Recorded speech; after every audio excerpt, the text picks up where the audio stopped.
don't think it takes a genius to see this. I mean, Christ, have you seen how many listings there are out there? Like, it's crazy.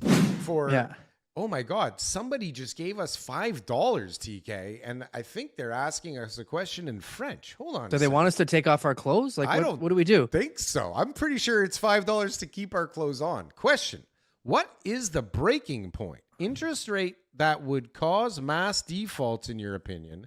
And do you think we'll get there and when? What? You know what? Whoever you are, the fact that you sent $5, yeah, we are going to answer that question right now. What else do you want to know? What do you want to hear? So what's the breaking point interest rate that would cause mass defaults? I don't think the breaking point interest, you're going to laugh. It already happened. It was last year. It was 5.25% on the overnight. That was the breaking point. I think so. I mean, we've already started to come back down on that rate. That's all we needed to do, and we actually haven't experienced yet the full weight of those interest rate hikes. We're still going through it because there's still a bunch of people. There's still 1 point something, maybe around 1 million mortgages now that are going to be renewed that are currently sitting somewhere around 2% on a 5-year fix.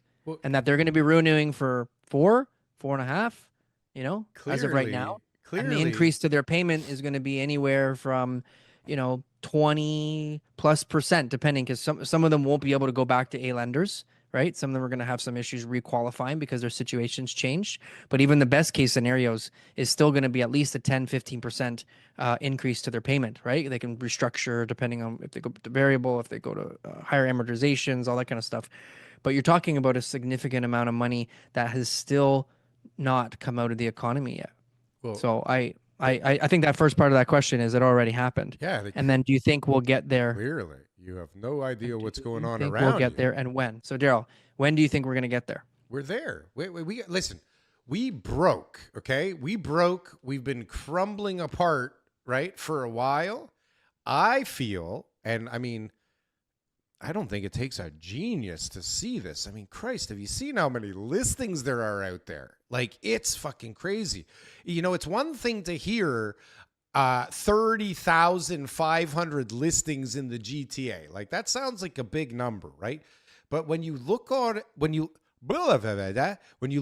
on a map, TK, and you look just like around where you are, it's like where I live in particular, like to have one or two anywhere near here was like not normal even, right? Then there were periods where there became a few more. Now I look at the map and it's like, there's no signs though for a lot of them, which is weird. It's like there's a lot of listings in my area, no signs, but so many open houses, so many open house signs, so many choices. And who the fuck wants to buy something right now? There's some buyers right now, like it's a spring market. There's people who want to buy, they want to get into, the new home before school. Like there's going to be some of that natural demand that we see. But I mean, it's not what it was before. Like it's not anywhere near the amount of activity on any listings. Like I've had a couple good listings this year that have had some serious activity. How far before? Priced well, all that kind of stuff. But we're not talking about an easy market for people to be able to get sold in. And so now when you're a seller and you're saying to yourself, hey, I want to go on the market. I want to, move this property that I've got for whatever reason. You have to ask yourself, what if I hang on to it for too long and it's going to sell for a lot less than what it's worth? I got these one clients. I don't want to say too much. I don't think they watched the show though, but they said no to the offer in January. They said no to the offer in January, and they were so high on their horse. They were just like, we are never going to ever sell for less than this. This no is way. Your client? My client, and yeah. So hold on. Did you say to them, like, the first offer is the best offer? I said it's the first week, and we've got an amazing offer. I can't believe this is happening to you guys. You're the luckiest people on the entire planet. And they were just like, we know what we're doing. Oh, that's right. Hey, right? Listen, you're old. We know what we got, right? We know what we got. And so, but this is how drastic it's been. So every case is different. It's so hard. Like when we talk about average prices haven't like crashed since January, but the case by case analysis on each property. So this particular property, okay, would sell for $100,000 less than what the best offer we could get in January. Would? It's 100. That's the most it would get. $100,000 less. If they were to sell it today. Okay. So they didn't like that number before. And so we have sort of like a little bit of a saying when we talk to our Oh. sellers about this type of stuff.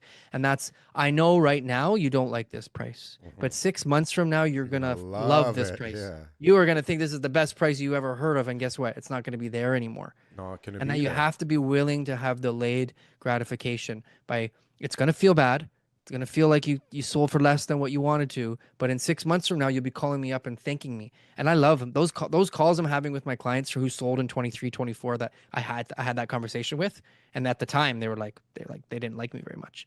Now when I'm calling them and talking to them, like, TK, come over, come and see me. Yeah. Because they see like where the market's at and what happened. And more importantly, the money is, it's important, but it's more importantly is they moved on with their life. Mhm.